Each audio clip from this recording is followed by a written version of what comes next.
Hi everyone, I'm Shaylin here with Reedsy. So in today's video, we're going to be talking about how to prevent burnout as a writer.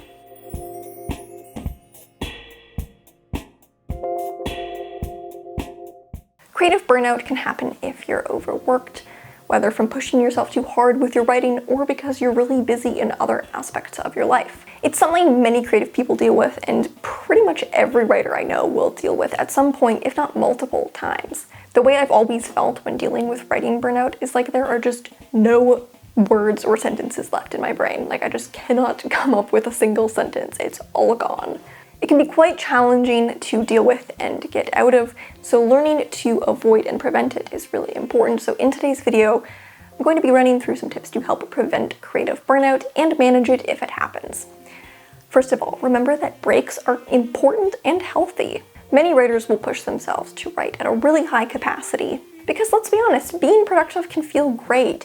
But just like an athlete needs to take days off so they don't injure themselves, it's also important for creative people to take time off so they don't get burned out. Building breaks into your writing routine, allowing yourself to take time off, and letting yourself take extended breaks if needed are all part of a healthy writing routine. In fact, coming back to writing when well rested will do wonders, and you may find yourself way more creative and able to be way more productive than if just pushing yourself to produce at a high but steady rate all the time.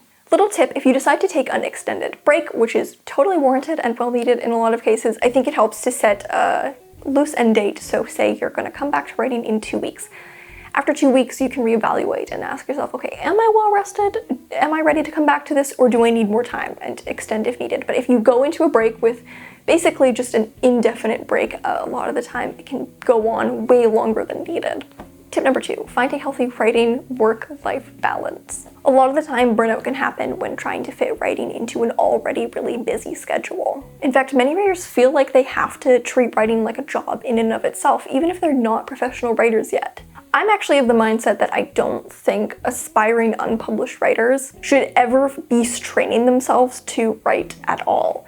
You know, a lot of the time it'll be said, oh, well, when you're published and you're on deadlines, you're gonna need to know how to write a ton and write super fast, but you're not there yet. You know, if you're not making any money from your writing, you're unpublished, you're an aspiring writer, you don't have to treat it like a job because it's not your job yet. I used to do this when I was younger. I felt like the only way to be seen as a valid writer was if I essentially treated writing like a job. There weren't enough hours in the day to do that, and it just burned me out and really exhausted me. There's simply no need to burn yourself out treating writing like a job if it's not your job. Once you get to the point where you're making money from your writing and maybe you have deadlines, then yeah, you may have to treat writing like a job, but you don't have to do that when you're not at that stage in your career yet. It can also really help to set an end time for your work day. After this time, you don't do any work or you don't do any writing.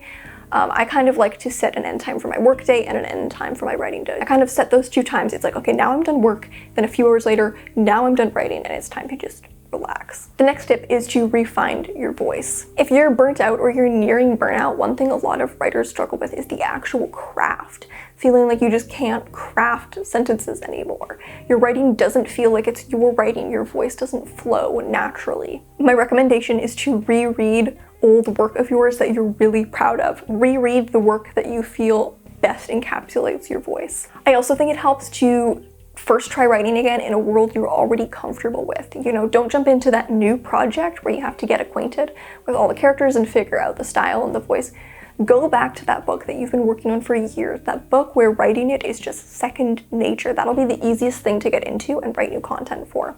If there's a project that you always feel is the easiest to write and the easiest to get into, first get back into writing with that, and it can really help you refine your voice and style. If you're nearing burnout, I think it can also help to work on a side project. If you're feeling burnt out, it may be because of repetition. Burnout often happens when we don't have any variety, when we just do the same tasks over and over, and this can happen if you work on the same project for too long. It doesn't feel engaging or creatively stimulating anymore because you've been working on it for so long, and that's what's starting to burn you out. I often find that if I feel like I'm nearing burnout, a lot of the time I'm burnt out on this project. And so sometimes for me, what's better than taking a break from writing, which is often very helpful, but sometimes I feel like just kind of stagnating, I actually find it most helpful to work on something else. Try writing a short story or something short, or work on a completely other project. I have a side personal project that I work on for cases like this, and I find that that's often more re-energizing than taking a break, because I wasn't tired of writing. I was just tired from working on this project and there was no variety and it just didn't feel engaging anymore.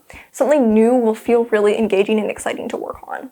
And finally, minimize your workload where possible. That being said, if you're really burned out, oftentimes rest is the most important thing. If it's not just that this project is tiring, it's a general writing burnout, then rest really is the way to recover. I used to face a lot of writing burnouts when I was a student because I would have all this writing I had to do for school and I couldn't take breaks when I wanted to because I had to hand these writing projects in for assignments.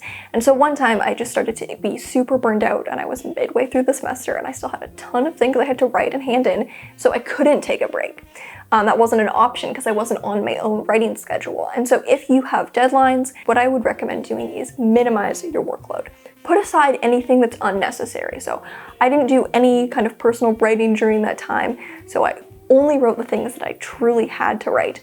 So I wasn't wasting energy on other stuff. And when I was in that situation, I found myself adapting old ideas or stories rather than trying to come up with new ones because I just was out of ideas, and writing something new took a lot more work and effort and I just didn't have the ideas. So I went back to old stories and adapted them. I had to write a TV pilot at the time and I couldn't come up with anything. So I just took an old novel and adapted it, and that took way less energy than trying to come up with something entirely new. A lot of things may be completely non-negotiable, right? You can't just put everything aside. So just put aside what you can put aside, prioritize and whittle down your workload just to the things that are absolutely necessary so you can get as much rest as possible while still getting done the things that you have no choice but to get done. So that's all for this video. If you've ever dealt with a writing burnout, I would like to hear what helped you get out of it.